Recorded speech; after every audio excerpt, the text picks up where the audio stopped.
Hi, John Ford. Hi, Maisha. Hi, Maisha. Hi, John Ford. Okay. Hi, Elizabeth. Hi. Wait, okay, I'm going visual here. Hello. Good to see you. Okay, and I'm going. Oh my God, weird. Uh,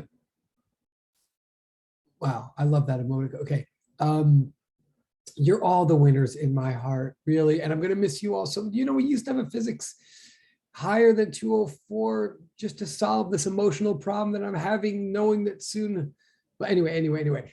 Okay, so yes. Hello, John Ford. Hello, Maisha. Hello, Elizabeth with an S. Hello. Hi, Newell. Very good to see you. Hi. Oh, that's so nice. I really missed you guys too, actually. And we have much to catch up, but what a night, excuse me.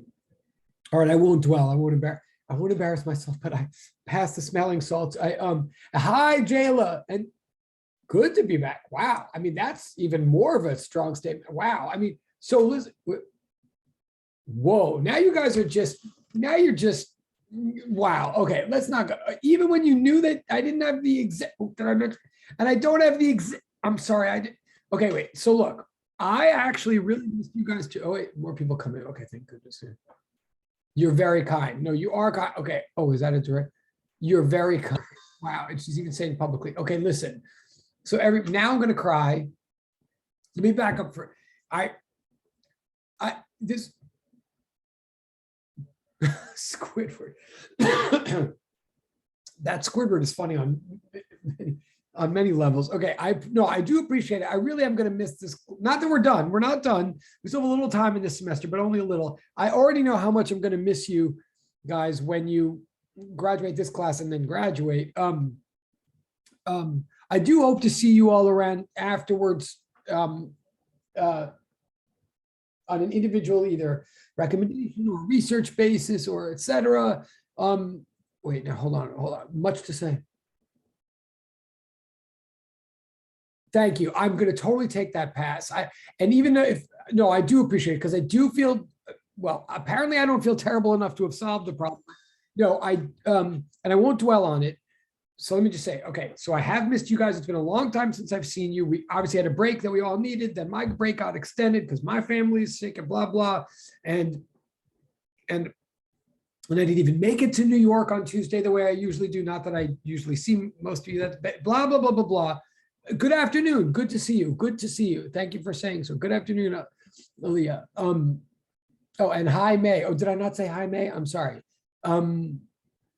Okay, I'm stalling. I did miss you guys, and that's not a joke. I am glad to be back with you. I was sorry to cancel class Monday.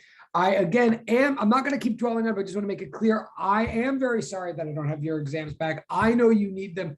I know this always causes anxiety and stress. That's not good for anybody. I just want, and it's totally a reflection on me, not on, you've heard me make this speech before, but it's true.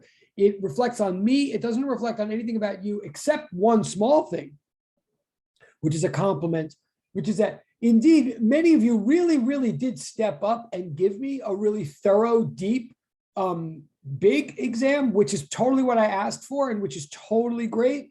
And I am taking longer with them as a result, but just know, all of you, please, that I know from years of experience with this, the longer I take with these things, the more it cannot be taken out on you, if that makes any sense. Like you cannot receive negative surprises at the last minute. That's not fair. Like, I know that. So the longer things take, don't worry, the less chance there is that you're going to suddenly be surprised with something negative that you can't do anything about or something like that. Also, quick note. Yeah, I had to cancel class on Monday, and then I sent this like update today that said we did have class, just to make sure. And I want you to know that I know that even though you only got this update hours ago, a number you already filled out the thing and returned the confirmation to me and got the points. And please, all of you know, you can still do that. Like the little message that I sent today saying that just said we're having class today and I don't have your exams. If you just send it back with the one word yes, you get 7 points. All those points do add up, and you can still send it back for midnight tonight. It's partly there's a number of reasons for all that. It's partly just to force me to get back into direct communication with you when I'm falling off or when I've missed you, but it's also to help you get back into communication with me. And it's easier for me to give you those 7 points than to finish all the exams or whatever. So just know those points do add up and help. And it's one of the many avenues, one of the many ways that it can all work out in this class, and everybody can get high grades or know that they're going to get high grades, even as you sit in the anxiety that I unfairly impose on you by not having your exams back. I'm just saying, please remember, all those points do add up and count. And there's more than one way to get an A in this class. And that is one of the ways, is to do all those little things. So please, if you saw that notice that today that class was not being canceled, you can still fill it out by midnight tonight and just get 7 points. Even the one from Monday where I said class was canceled, I'm not sure if I can give all the 7 points to that, but just if you just fill it out for 2 seconds, when I'm finally catching up with everything, it's just points for everybody. It's just another way. If nothing else, it's just a way of me acknowledging too that I know it's stressful and annoying when you don't get things back quickly. But okay, having that now, I want to catch us up.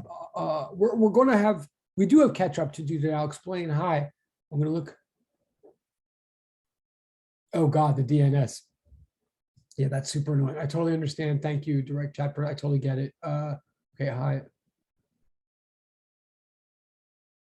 Yeah, actually your handwriting, oh, sorry. Actually, your handwriting was better than, yes. It was a little bit of an issue 2 semesters ago. But yeah, no, it was. Thank you for asking. But yes, it was. Okay, wait, I'm just looking. Oh yeah, where's, no, I think Lizzie shot, wait, no, wait. Yeah, hi, yeah, she's totally, oh, she's on a, I'm not even gonna ask why. She's like, totally, she's like, helicoptering through the forest to help feed starving, like, rainforest creatures. And thank God she's got her phone and anyway, okay. So yes, hello everybody. So just know we all, yes, I mean, hopefully it seems like you guys are as forgiving with me as I hope that I am with you. All of it will come out in the wash and the semester will be over before we know it. And then I'm going to miss you even more. Now, what are we going to do today? We do have some catching up to do today. I'll tell you what, and okay, let me start. We do have some catching up to do with the material, but it's not going to be hard. We haven't seen each other in a while. So today's going to be, there's substance. We're going to do some physics today, but it's going to be a little bit informal. Maybe that means for some of you a little bit more relaxing. I'm not sure. But there's still going to be notes and everything and information. Like, I definitely don't want to waste your time. But I'll tell you what I mean by informal. My goal today is to get back to the material and get back to our last topic of unthingy motion. In other words, our last subtopic, our last example of propagation of information, which is really the focus of Physics 204, the propagation of information, or the flow of information, or the flow of immaterial entities, as opposed to Physics 203, again, right? Or as opposed to the first level of physics where everything we studied was trajectories of particles, right? Discrete, countable, identifiable, massive, particular objects carving out paths through space and time. Now we're, about homework 2. Okay. Okay, wait, let me finish the sentence and then we'll see. I may or may not be able to answer it right now. I will try. Hang on. All right, let me just finish this sentence and then, yes. Just to remind everybody, since it's been a while since we've been together, the purpose of this course, the focus of this course is the study of motion through space and time of immaterial entities, of non-particles, of what you might call energy, or you might sometimes call waves, or we might be about to be calling fields, but ultimately I would call information. We're studying how abstract, non-particular, non-massive, non-countable stuff flows through space and time. Now, and I'm not forgetting John Ford's question. I'm going to get to it in a second, although I may not be able to answer it. We'll see. But the reason I'm giving you this overview again, just to remind you that, wait, oh, that's the question. Wait a minute, hold on. Wait,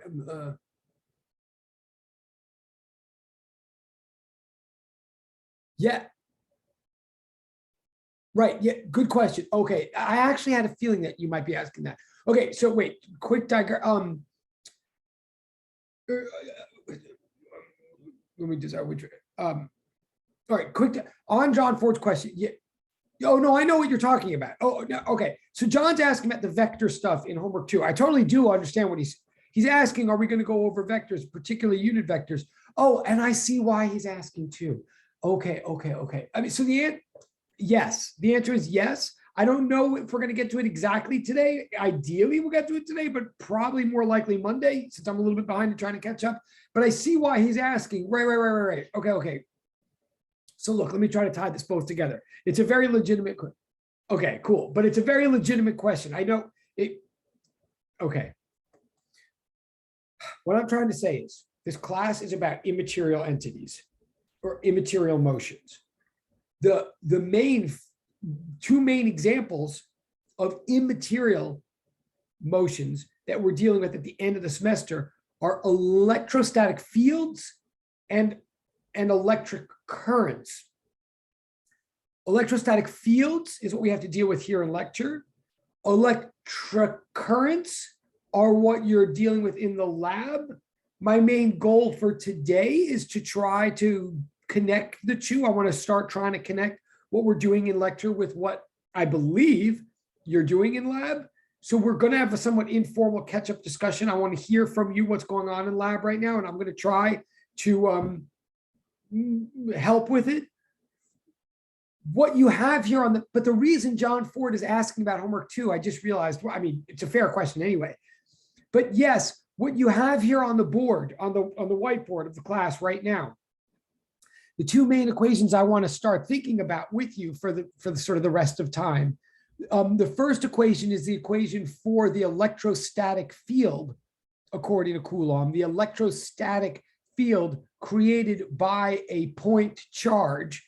And that's what I want to talk about more today. Then the second equation is about what we might call electrostatic potential difference, or in other words, voltage, which is what you're dealing with in the lab. Now, I'm not claiming that both of these equations are totally clear right now. I'm not even claiming that both of them are old news. One of them is a little bit review, sort of version of old news. One of them is not. These two equations on the board are where we're going to start, where we're going to discuss today. But you're right, that first equation has that symbol in it that we've never really discussed yet in class. And that's why John Ford is bringing it up. So you know what I think I'm going to do, actually? I mean, it's a fair enough question. All right, I'm going to go a little bit out of I want to hear about your lab today. To be clear, part of my agenda today is to have a slightly informal discussion of exactly what's going on in the lab. And I want to relate it to electrostatic fields, which is what we're talking about in class, in lecture. In honor of John Ford's question, I'm going to flip my order. Let's talk a little bit about fields first, and then we'll go to the lab. Okay, bear with me. In other words, I'm going to talk about this first equation that's on the board right here. I want to talk about it with you right now and try to break it down, show you where it's coming from, what it means. And particularly, yes, I want to tell you what that symbol, there's a symbol in it that I've never explained in this class before. And it's worth explaining. And John Ford's right. It came up in homework 2. We never talked about it. So let's do that right now. Absolutely. Okay. So bear with me. I'm being a little welcome. You sure you missed me, guys? You sure you missed this? No, I'm being a little spazzy. Let me repeat what we're going to do right now. I'm going to try to explain this first equation that's on the board here. I'm going to tell you that it's the equation for electrostatic field. I'm going to try to explain it. I'm going to ultimately try to relate it to what you're doing in the lab. We may or may not fully finish that connection today, but I'm going to try to explain this field thing. But this field equation is a vector equation. It has some vector terminology in it that I will have to break down. So so that's the agenda for right now. Let me just look in the chat.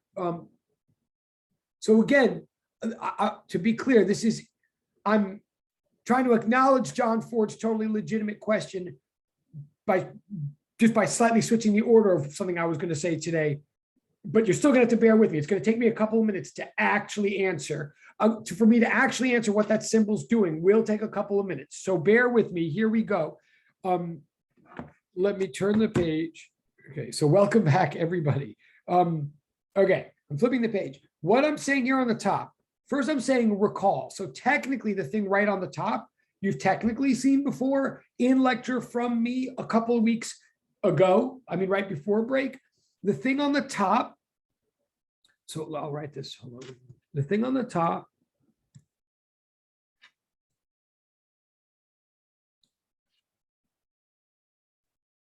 this is Coulomb's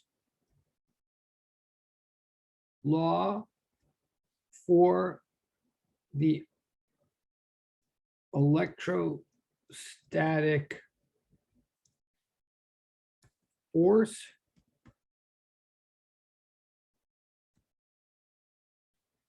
between any 2-point charges. Okay, so this gets a little bit technical, or can. I'm saying again, I'm reminding you that if you have any two given point charges, Q1 and Q2, one's written as a capital, one's written as lowercase, just to allow for the fact that probably if these are two arbitrary charges, they're probably of different magnitudes. One's bigger, the other's smaller. So we call the bigger one capital Q1, and we call the smaller one lowercase q2. Okay, so we've got 2-point charges, like an electron and an electron, or maybe an electron and a proton, or something like that. Or maybe 50 protons all condensed together into a tiny, tiny volume of space, into a Euclidean point of space. But some huge amount of charge collected into that tiny amount of space. So we've got an amount of charge over here, taking up a point, an amount of charge over there. And that equation, Coulomb's law, says that, that automatically, necessarily, all the time, one charge will exert a force, a push or a pull, onto the other charge whose strength in newtons is directly proportional to the amount of each charge, to the magnitude of each charge, and inversely proportional to the square of the distance between the charges, right? That's what this law says up here.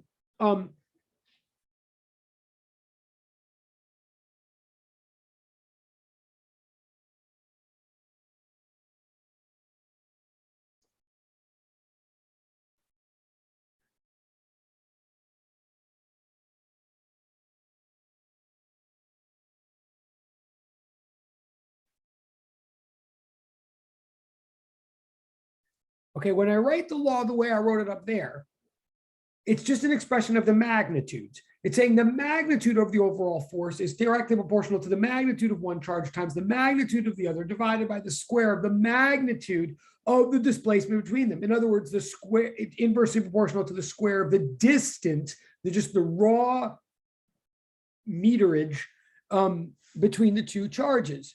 And remember also, please, that this KE is just a constant, right? It's just a constant of proportionality that just makes all the units work out. Like, you don't have to memorize it. It happens to be approximately 8.99 times 10 to the 9th newtons meters squared divided by Coulomb squared. But you don't have to memorize that. You just have to understand that it's a number that's measured in proper units, in newtons meters squared divided by Coulomb squared, so that the units of Q1, Q2 in the numerator cancel out, and the units of meters times meters in the denominator cancel out, and we're just left overall with newtons, the units of a force. Okay, so now that expression gives the magnitude of the force that any one charge will exert on any other one charge. Okay, but then we said, oh, this is interesting. This fundamental force, this action at a distance, this interaction that seems to just happen through empty space without any kind of physical contact being necessary to bring it about, is very reminiscent of the fundamental force or the action at a distance that occurs between masses and that we call gravitation, right? Like what we say is, oh, this is our second example in physics of a force that just seems, a pull or a push, that just seems to occur whenever certain kind of objects occur, right? If you have a point mass over here and a point mass over there, the two masses automatically just pull on each other via this force that we call gravity.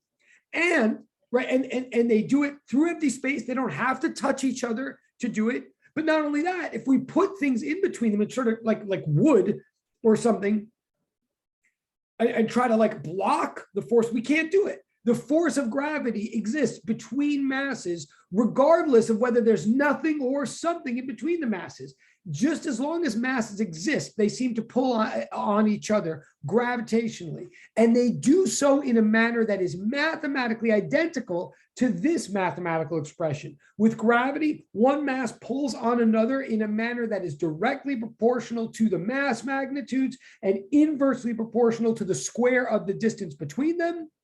And one charge similarly pulls or pushes on another charge with a force that is directly proportional to the magnitude of the charges and inversely proportional to the square of the magnitude of the displacement between them. In other words, both, so what I'm trying to say is, both gravity and electrostatics are action at a distance, fundamental forces that just happen automatically through empty space, and they're both inverse R squared forces. Interesting. They both have this same strange conceptual quality of being able to pull or push without touching. And they both have this same mathematical quality of inverse R squared dependence. That alone is already sort of interesting. I mean, it is. I mean, it's curious. What? Yes, exactly as John Ford says, bigger R means smaller force. That's right. And that is the case with both gravity and electrostatics. That's right. And it's sort of noteworthy, like why that both electrostatics and gravity have that same R dependence or inverse R dependence, and both of them just happen through empty R space. Wait, so I'm going to look at the. Oh yeah. Oh, okay. By the way, I have to. I mean, all of these questions from John Ford are good. That last one is particularly deep. Like, yeah, let me pause on that. Oh yes, what John Ford's saying in the. I don't know why I always say John Ford. There's no other John in the class, but I don't know. Just anyway, that last thing that John Ford the third Esquire wrote is important. He wrote, so these equations mean that no matter what the distance, the force is always there, just could be infinitely small. He's right. Like what he's saying, he's right. Like any number you plug in for R, I don't care how big, the bigger number you plug in for R, the farther apart two things are, the smaller the force is true. But then it's also true and curious what he's saying, that you can't come up with a number for R that's so big that it makes the whole fraction turn to zero. That's exactly right. You cannot come up with a finite number for R that'll be so big as to render the overall force non-existent. What does that mean in English? I mean, it means he's right. Excuse me. It means in English, if you think of some piece of dust, stardust, like in some distant galaxy that you can't even see with a telescope, I don't care how distant that galaxy is, that piece of dust is being pulled somewhat by the center of the earth or by the center of our sun, both, whichever or by our moon and by our moon. It's being pulled by a tiny number of newtons. The farther the R, the smaller the F, yes, but not a zero number of newtons. He's absolutely right.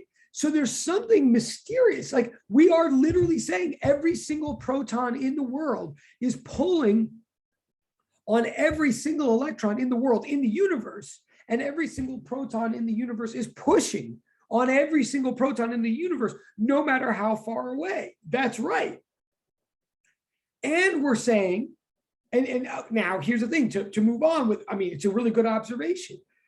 partly you could derive some comfort maybe by saying, well, okay, fine. Like, okay, but let's not get too crazy, Yaverbaum or Ford. Like, sure, like a proton right here on my desk is pulling on a proton in like the Vega super, like in some other galaxy. But you might say, but I mean, only a tiny amount. I mean, like, obviously, the higher the R is, the smaller the whole fraction, the higher the denominator of the fraction, the smaller the whole fraction. So the smaller the F. So don't get like your knickers in a twist over it, Yaverbaum. I mean, the farther things are away, the less they're being pulled. And that is true. That is what the equation says. But now let me remind you of something weird about that. That's important. And this is not a digression. This is like part of the point. Is that if you really believe this R squared thing that I'm trying to focus on right now, if you really believe in the R squared in the denominator of the equation that's written on the top of the page there, then that means that, let's take a more realistic, like close to home example. Remember, and I know I mentioned this like 3 weeks ago or whatever before we had break, but like the sun reaches out and pulls on the earth through empty space. And or a proton on the sun starts reaching out and pulling on an electron on the earth through empty space, whichever example you want. And so there's a force. So now the earth starts accelerating towards the sun, all other things being equal, right? And so the earth may, if all other things are equal and depending on where it is in its orbit and blah, blah, blah, the earth, let's say, might start now falling toward the sun, start accelerating toward the sun. It might well start velocitizing toward the sun. And it might, and sometimes does, start getting closer to the sun, right? Now, according to this equation, the moment that the earth is at all closer to the sun, or the moment that any electron is at all closer to any proton, the moment that happens, according to this equation, the force adjusts, right?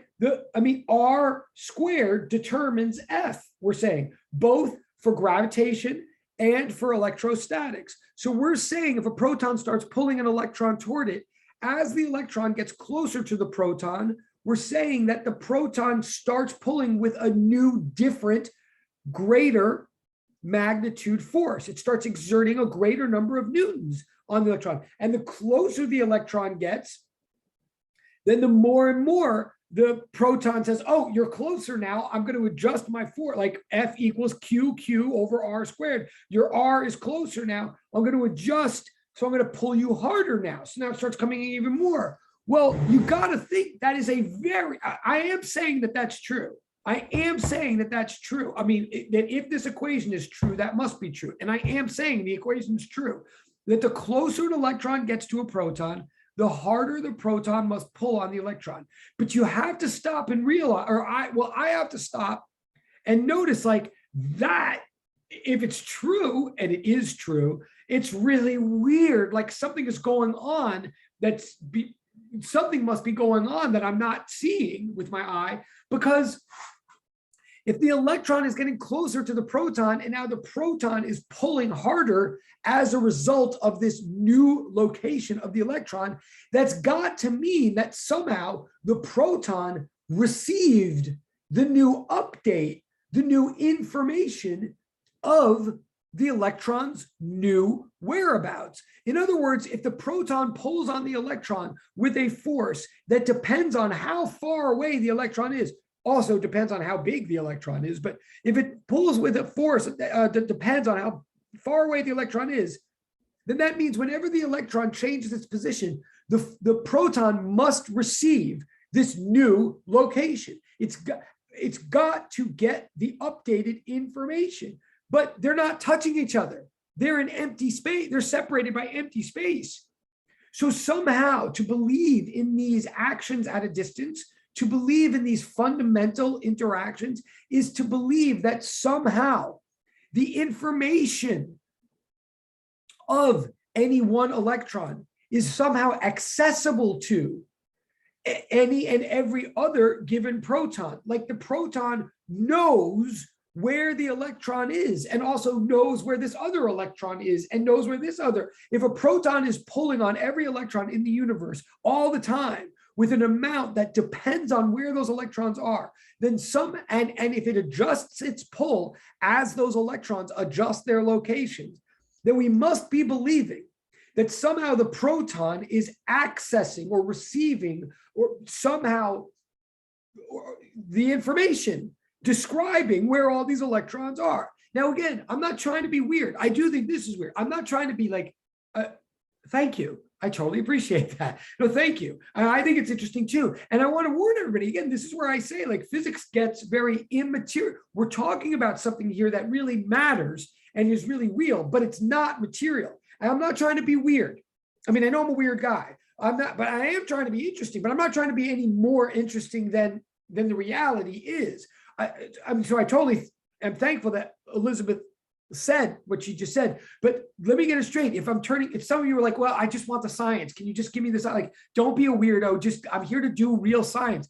I am talking about real science here. Like, okay, and I'm going to totally look in the chat in a second. I just want to be clear one thing. Every time I say the proton must be receiving that information, I'm not trying to be silly. I'm not trying to say that the proton's consciously thinking about it. I know the proton's not consciously thinking about it. That's like, I'm not trying to be funky, but I'm just saying that if the proton is behaving, is doing actions that are dependent on numbers, that somehow the numbers must be getting transmitted through empty space, right? What I'm ultimately trying to tell all of you, and then I'm going to look at the chat. I see at least one more person has gone in the chat.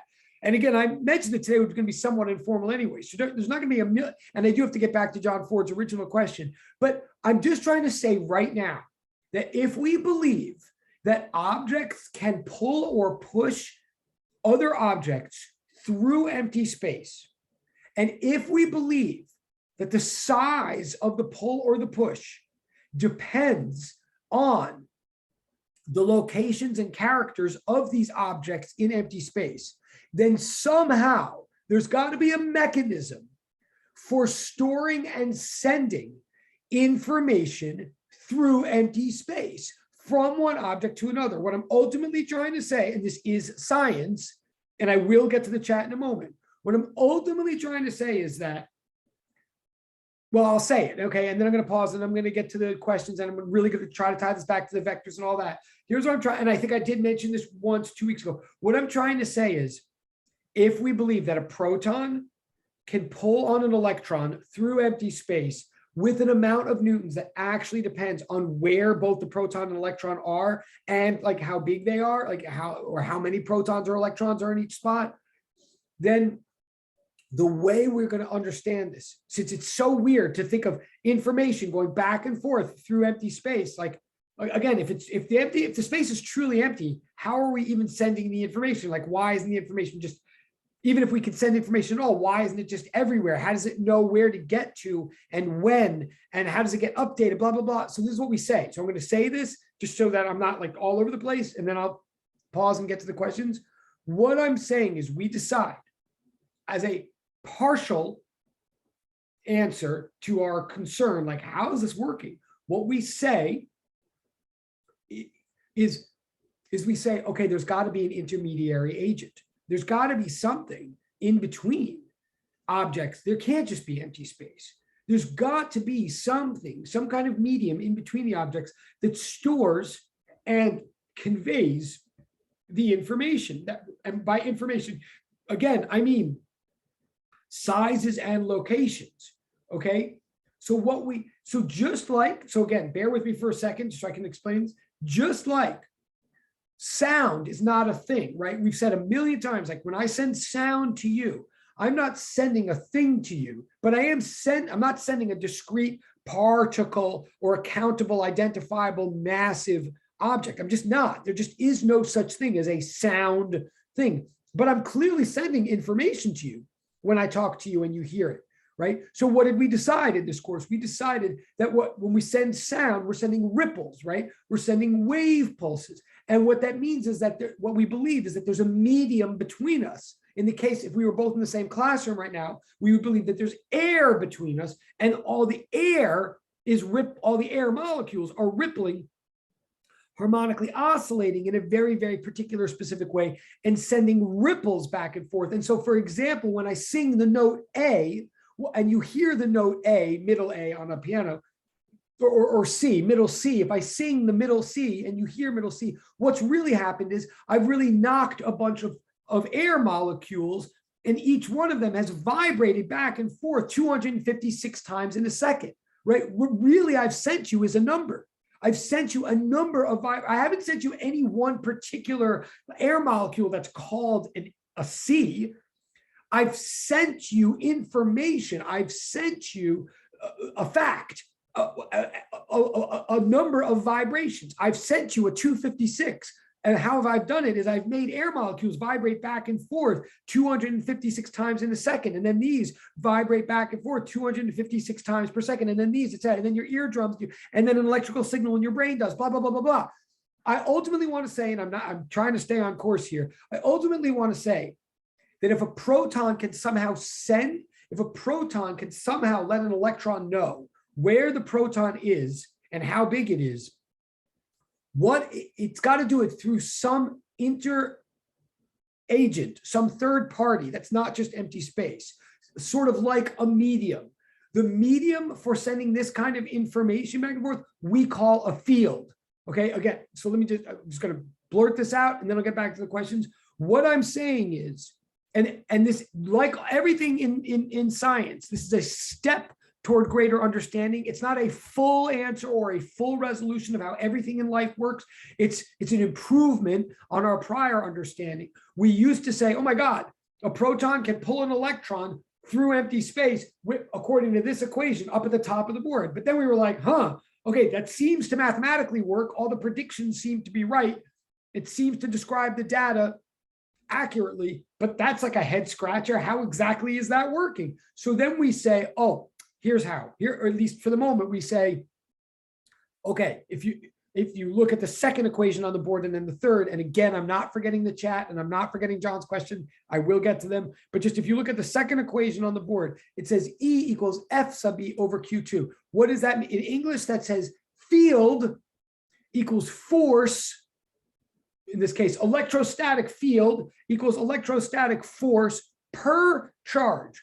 Field is force per charge. In other words, if you look now at the third equation, the one that's circled and the one that has arrows pointing towards it, that third equation circled in the middle of the board looks very much like the very top equation on the board. The only difference is it's missing one of the Q's. That is not an accident or a mistake or anything or a coincidence.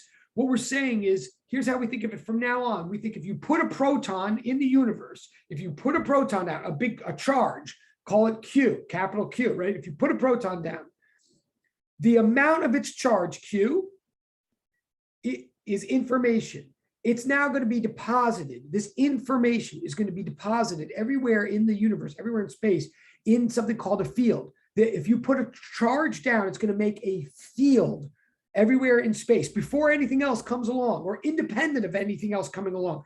It plops its information, its vital stats everywhere in space, specifically at every R that you can imagine, at every point in space that you ever go, some R away from that charge. Think of there's a little vector, a little arrow, not like literally, but like conceptually, there's a little vector arrow that's pointing toward the original proton that's sitting there and has a length. The length represents like the square of R. Like the length represents time, in a denominator of a fraction whose numerator is Q. In other words, there's a little vector pointing to that original Q, and the little vector contains the information of how big Q is, how far away it is, and in what direction it is. In other words, what we now believe is that we don't instead of saying one charge pulls or pushes through empty space on every other charge, we say one charge creates a field. The field is all of its information everywhere in space. Then, if any second charge comes along and lands anywhere in space, anywhere in this field, then it gets that information. It lands like in a pool of, like on a little vector arrow. It gets that information, and it will feel a force from that field. In other words, what I'm saying is, we used to say I exert a force on you. I, the proton, the first object, exert a push or a pull on you, the second object, the electron or whatever.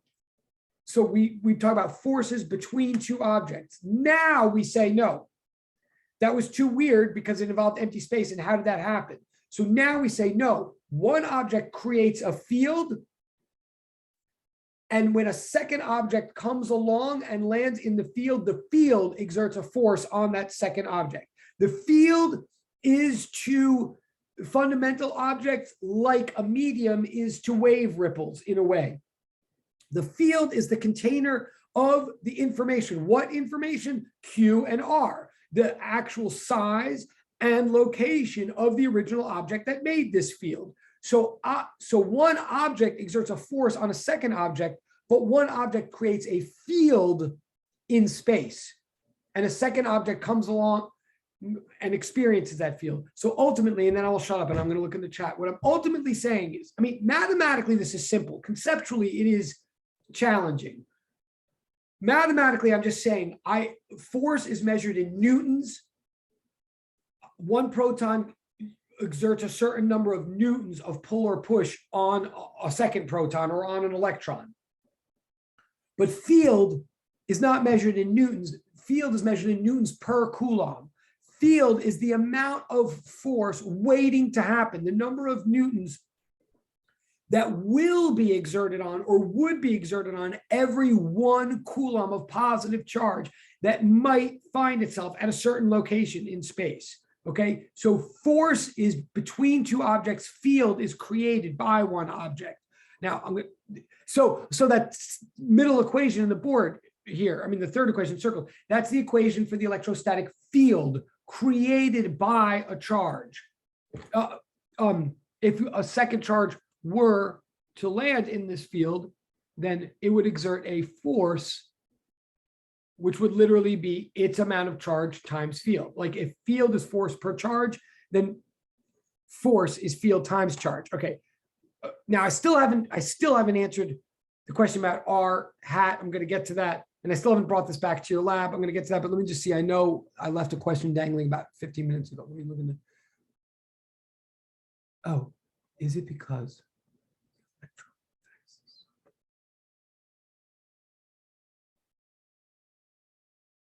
Oh. So John, okay, so I obviously did take too long to acknowledge this question from 3:30, from 12 minutes ago. John's question from 12. I like Elizabeth's point where she said this was interesting, but okay. Now, John's question from 12 minutes ago is a really good suggestion of like how this works. It certainly shows he's paying attention, like how it could possibly work that things are affecting each other through empty space. But ultimately, I'm going to say that's a good suggestion. But the suggestion we ultimately make in physics, what we say is no, the way this works is through a field. I mean, because there might not necessarily be a closer electron or closer proton. There might literally be nothing between them. But what we're saying is even when there seems to be empty space between objects, there's always a field created by each object. Now let me, I don't know if that helps or not, but I'm going to go on with this field idea. Everything I'm discussing here on this page is about the magnitude of forces in fields. Again, just to be as clear as I can be, like this up here, this expression here is force, but this expression here is field, okay? And again, force is something that one object does to another. Field is something that one object does to space. We believe that every object, oh, that's a great question too. John Ford's great. So he just asked, is it called the electromagnetic field or the electrostatic field? Great question. The thing that we are talking about right now is actually called the electrostatic field. What we're talking about right now is the field that is created just by charges just existing. Like charges, as long as they exist, even if they're sitting still, not doing anything, they create this field that I'm talking about, which is actually called electrostatic. And it's called electrostatic because charges don't even have to be moving or doing anything for this to happen. They can be static. They can just be sitting around and we'll still have this field. Now, ultimately, just to answer your question, John's question. Thank you. Okay. Field is is this, I don't know if you can see because on the phone, wait, oh, can you not see the screen share? I'm not sure, but so what I'm, depending on whether you can see the screen share, I'm saying force is K Q1 times Q, oh, you can, okay. So field is this, oh, I see what's confusing too. Field is designated with a capital E because it's electrostatic field. I mean, it's not F because F is already used for force. So force sub E is electrostatic force. I mean, F, so this is force, the top thing. It's the equation that describes two objects interacting with each other. Field is this thing here. It's all the information of just one thing. I don't know if that helps or not, but yeah, electrostatic field is designated with a capital E for electrostatic. And yes, back and tell me if that helped. I'm not sure, but Lizzie, okay. And then back to John Ford's other question. Yes, the electrostatic field turns out to be a component or a piece of a larger phenomenon, which we will discuss by the end of the course, but a larger phenomenon called electromagnetic. But we haven't said anything about, okay, great, thanks. Okay, so as yet, I'm not saying anything about magnetism. I'll fold that in. We'll fold that in by the end of the course. But right now, this is just about charges just sitting around, not doing anything. I mean, spoiler alert, like where magnetism comes into play is once the charges start moving. Then, in addition to this electrostatic field, once they start moving, they create something called a magnetic field. So the two things together make this whole phenomenon called electromagnetism. And we will discuss that. But right now, all I'm saying is this is the electrostatic field. Okay. Now, okay, great. Now, I'm just looking at the time. I do want, again, I have like two more agenda items to try to get to here in the next 30 minutes. I want to try to relate this to John's question about the unit vectors, about the vector symbols. And then I want to try to bring this, to relate this to your lab. But I'm going to do it in that order. So please note, everything on this page is only about magnitudes. Now we want to discuss directions, which is where the vectors come in. Oh, sorry.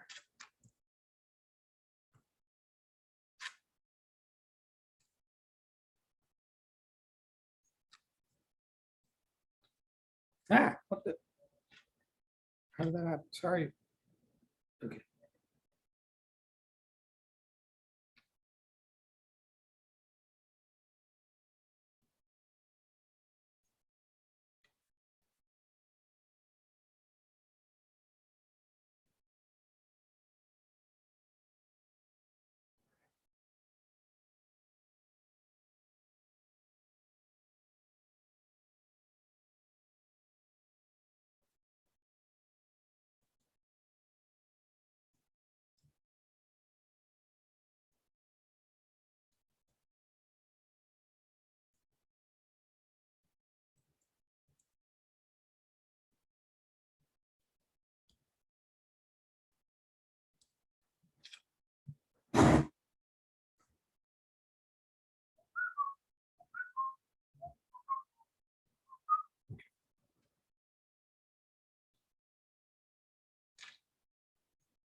Okay. Here's what I mean by this. Okay. So right now, what I'm about to do, even is I'm going to try to, there's a mathematical point that I want to make here. It's a piece of notation. And I totally agree. It's something that we do need in physics. It's something that has appeared on a sheet before. I totally agree with John Ford that it's something that I've never explained before. Like this is not, I'm not referring to something now. This is not review. This is the first time I'm actually introducing something. And why I always want to say that very clearly is I want you to try to understand what I'm saying. Don't think that you've missed something before. Don't try to relate this to something you think you're already supposed to know that you might have forgotten or something. This is a new piece of information. It also just means if you don't follow what I'm saying right here and now, please do ask. There's no reason to be embarrassed. This is a new piece of information. Okay. I mean, some of you might have seen it in a math class, but I'm not assuming so. So, okay. So this is a new thing. So it's also like, fresh, fresh slate, like blank slate, like start from, so please follow this from the start. And if you don't follow me, what I'm about to say, please ask, because it won't indicate that you did anything wrong ever in your life. Okay, so imagine we have any vector, and I'm doing the abstract, it's a math point, and then I'm going to relate it to the specific physics of fields, okay? So imagine we have some vector, call it A, just some abstract vector A. A vector is an arrow that has size and has orientation, right? That's the whole point of an arrow, is that an arrow is what we use to represent a vector quantity, because an arrow has a size that we use to represent the magnitude of a vector quantity, and the tip tail orientation of an, like the arrow also has orientation, like the tip is going off in one way, the tail is somewhere. So we use that orientation to indicate the direction of a vector quantity. All vector quantities have magnitude, size, and direction, orientation. Okay, so we say we just have this random vector A, like, and it's shooting off at some, it's shooting off at some direction, some angle, theta. Okay, now notation wise, I'm going to say, just to be clear, from now on, if we're in a vector context, if we're talking about the vector A, then when we just write the letter A without the vector symbol over it, like notice we're talking about a vector here, vector A, we generally put an arrow on top of it to indicate that is a, not just a raw number, but it's a number with direction. Well, if we just write down the letter A anywhere in some computation we're doing, I want it to be clear from here on in triple equal sign that refers to the magnitude, the raw magnitude of vector A. Hold on, I'll even write that in English.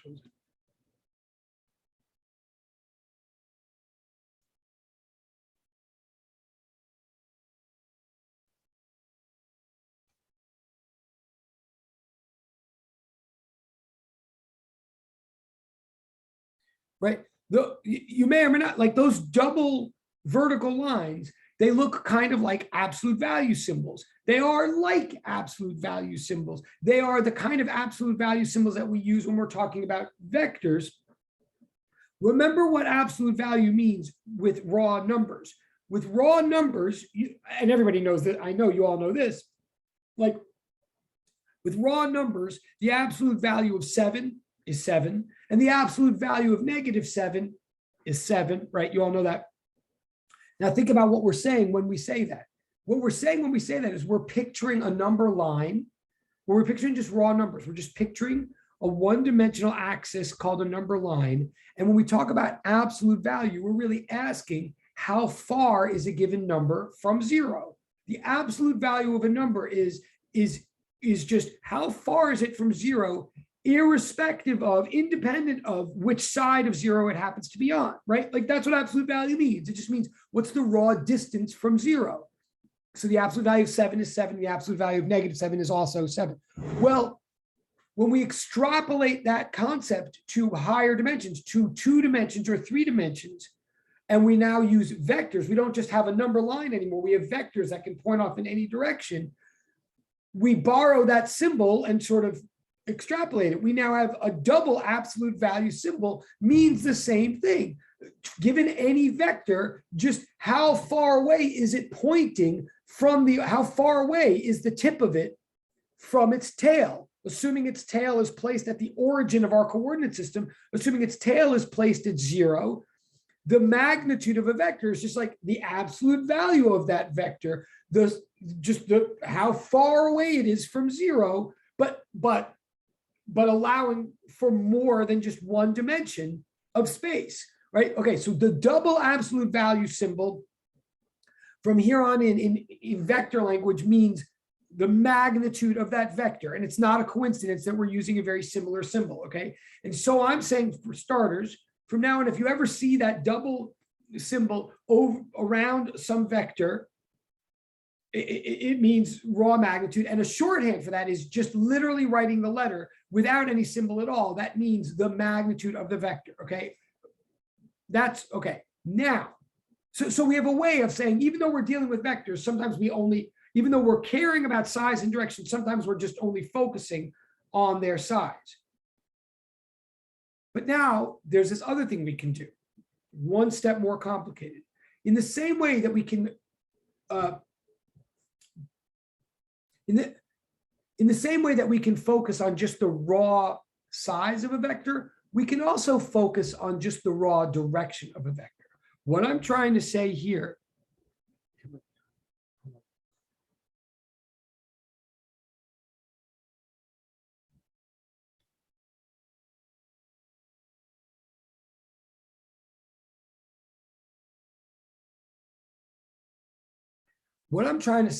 is, in English, a vector is a quantity, or a vector quantity is a quantity with magnitude and direction, two pieces of information, magnitude and direction.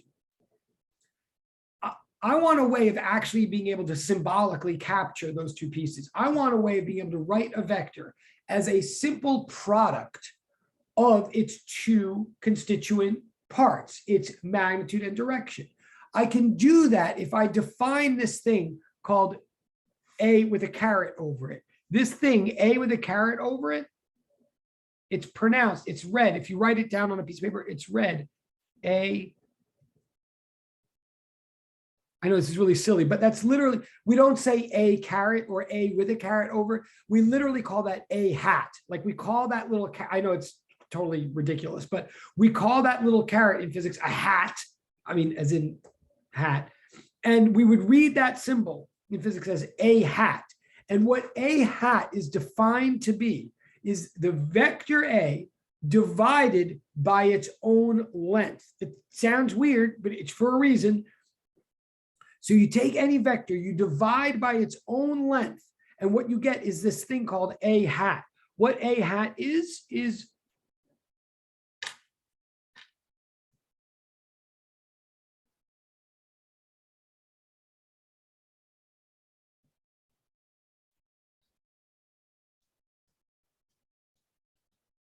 A hat is a vector.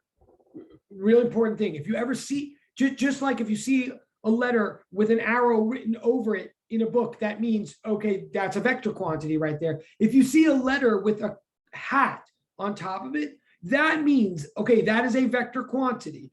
That is definitely a quantity with magnitude and direction, but it's a special vector. A vector written with a hat over it is called a unit vector. What it is just, it's a unit vector associated with a particular vector, in this case, A. In other words,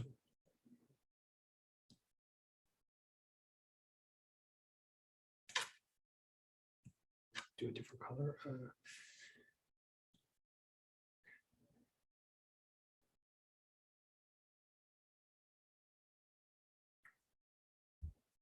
What we're saying is, say vector A had a length of 7 meters and pointed in the northeast direction, then unit vector A would be a vector that pointed in the northeast direction, but specifically had a length of 1 meter. Where am I getting 1? Because if you think about it, unit vector A was created by taking the original vector A and dividing out its own length. So we took a vector that was like 7 meters long. I just made up number 7. Is that the number I said? Yeah, I think I said 7. We took a vector that was 7 meters long, pointing to the northeast, and we divided it by the amount 7. We scaled it down by 7 to get this unit vector A. And what resulted was a vector that was still a vector, still an arrow, still pointing in that exact same northeast direction, but now only has a length on purpose of 1. It has a length of 1 unit. It's called the unit vector. So A is the original vector that has an arbitrary length and an arbitrary direction, just some amount that's pointing in some direction. We can isolate its whole length, 7, and just call that A. The length of the whole vector is called A. It's 7 meters. Or in this, with this new piece of notation or this little tool, we can isolate its direction and we can say, aha, if someone says like, what direction is A pointing in? We could say, well, the unit vector for A hat is pointing in the northeast direction. A hat is necessarily a vector that points in the direction of A, that tells us the direction of A, but on purpose is only length 1 unit. So ultimately, the point is we could say any given vector A is a simple product of its raw length, no direction, times its raw direction, unit 1 length. You see what I'm, okay, so the A hat is just a way, if we ever want to mathematically do something with the direction of a vector, but we don't want to mess up our other calculations, we don't want to multiply by other numbers and screw up other numbers, we just use the vector's unit vector. It's a way of designating direction without messing up magnitudes. Now that's what it is. Like that's the definition. The definition of unit vector is original vector divided by its own length. A unit vector has direction, but it always, by definition, has length 1. Now, you might sort of be following what I'm saying, but you might also, I would not be surprised if you're thinking, I kind of get what you're saying, Abraham. Like, I don't have any question. I don't have any problem with it, but what the heck? Like, what do you, like, I don't see what you would ever do with this or like how I would use it or what does it have to do with anything. Fair point. Let me show you what it has to do with. It has to do with now our whole idea of forces and fields and all this. Because force is a vector. Force has magnitude and direction. A force can be a pull or a push, for example, and it can be this way or that way or whatever, right? And field, same thing. Field has magnitude and direction. So when we want to express the field due to some charge, we actually want to express that as a vector. So here's how we do it. And now I'm going to find, so I'm at least going to be able to bring this full circle to the original. So here's the original equation that was on the first page of the notes that motivated John to ask this question. So here we go.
Um,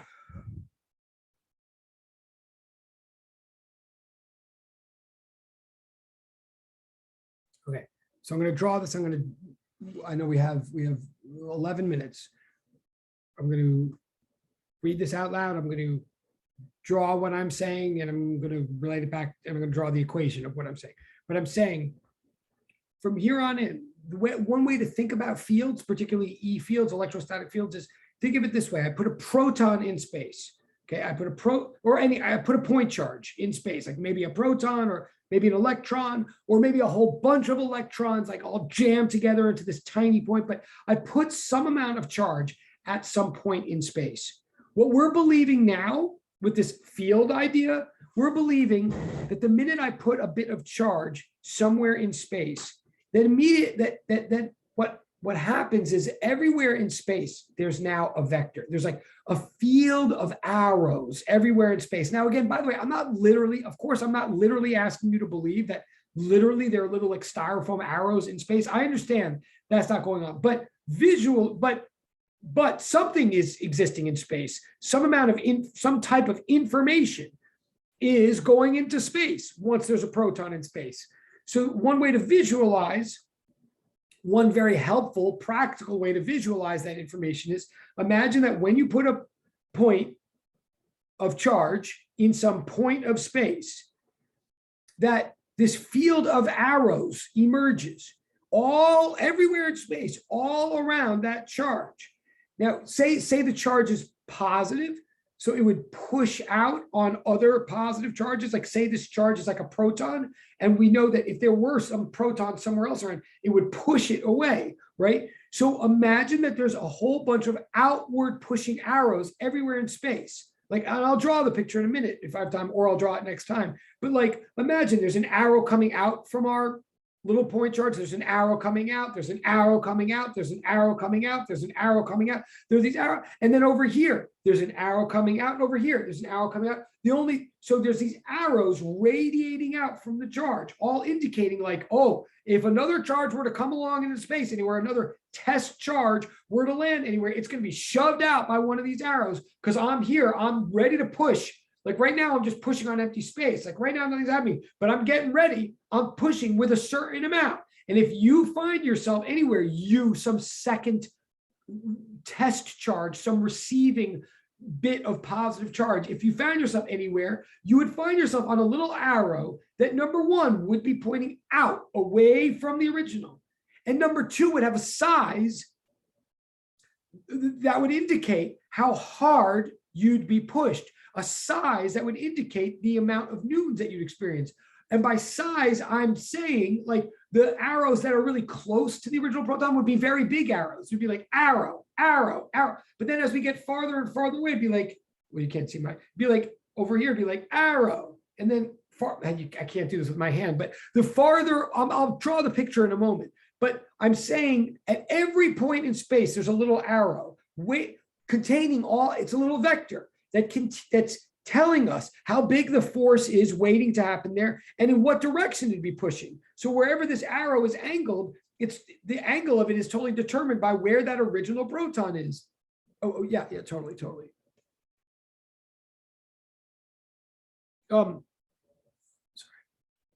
Okay, and I will try to draw that picture for you if either today or next time. Tell me when to turn the pages back. But right now I'm saying the field concept, to picture a field in a way, picture a field of vector. Cool. Okay, thank you. Vector arrows. So actually, so I'll draw right. So I'm saying,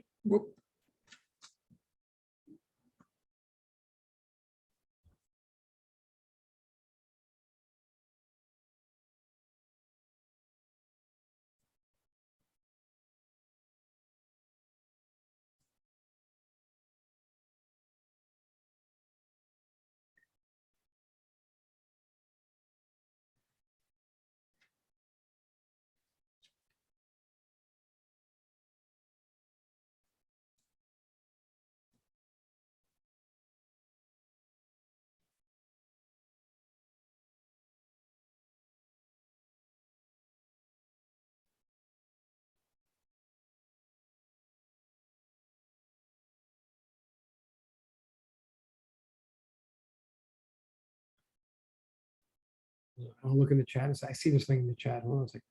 So this is just representative, what I've just drawn here. This is just a representative slice, and it's just a cross section. Like, but if you imagine this happening in 3 dimensions everywhere, we're saying that when you put a charge in the world, it creates these vectors everywhere. And the vectors are, each one of these vectors is like a force per charge. It's a force waiting to happen. It'll be a certain number of newtons of pull or push, well, in this case, push, for every positive Coulomb of charge that ever gets deposited at that location. If I put 1 Coulomb of charge at that point where I just, then it'll experience that many newtons of charge. If I put 2 coulombs there, it'll experience twice as much force. But this is the information ready to happen and ready to generate the force. Hold on, I just want to.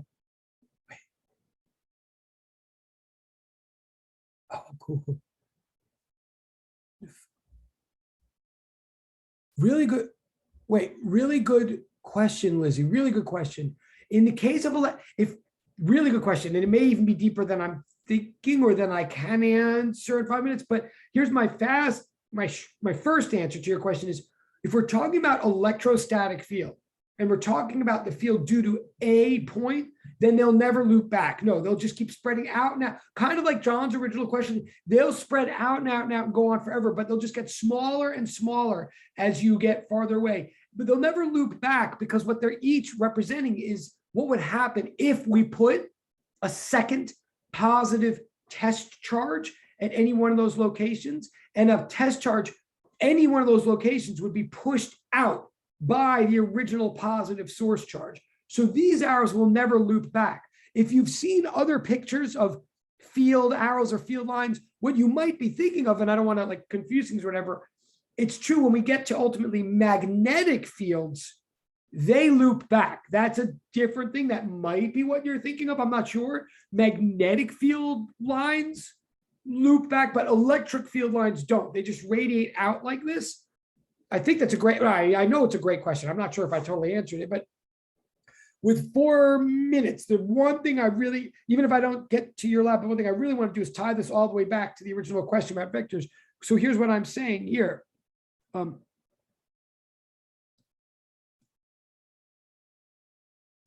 okay.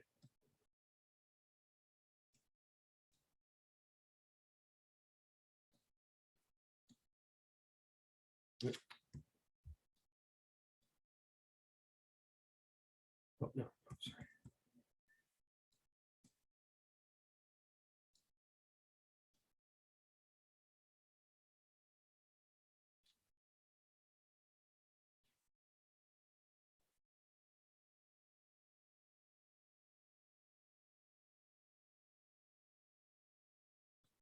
If you pick any location in this diagram, any location in space, and you want to know what's the field doing there, what's the force per Coulomb, the force per charge that's being exerted here, you'd want to, there's a vector that expresses what the field's doing at that point.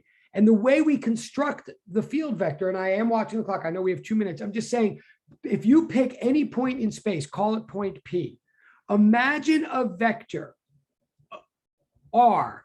R is the displacement vector. It's a vector that represents the displacement, literally the distance and direction from the source to the point in space. Okay, R is the displacement that points from the original thing making the field, the original point charge, in this case Q, the source, to the point in space. That's what R is. It's defined to be that displacement. Now remember, displacement is an arrow. It has size and direction. If that's what R is, then, right, then R is the unit vector for that, right? R is just a vector that points in that direction, but just has a unit of, has a length of 1. So this would be R. And with that notation, we could say, this is my last thing. I'm just going to write it on the next page, but you've already seen it, but now you can understand it. And then we're done.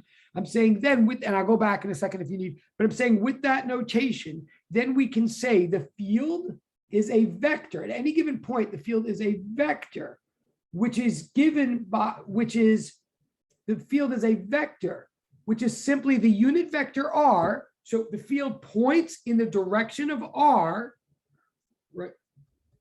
The field points in the direction of r, but then it's scaled up by a certain magnitude. What's the magnitude? The magnitude is all this.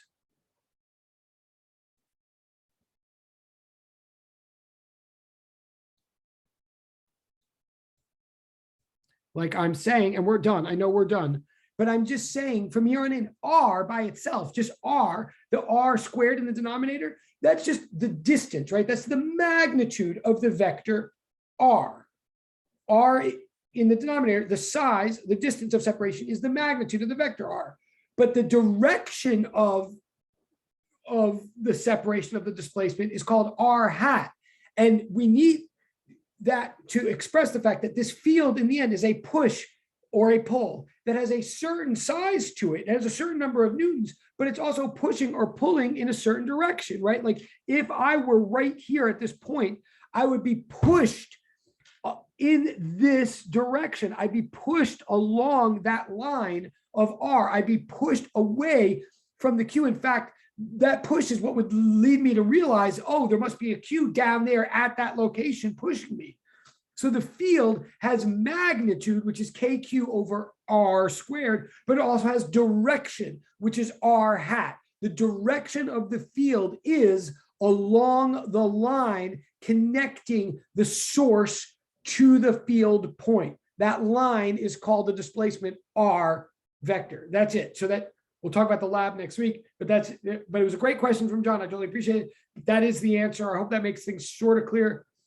So the field is a vector. Field is a field of vectors in space. It's great to see you again. I will work on finishing those exams. I'm sorry. Yes, have a gun. I mean, have a good night. Yes, and great.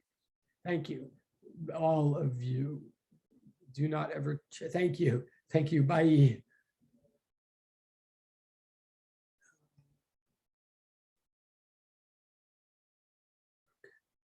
And I'm turning off the recording. Is there any questions?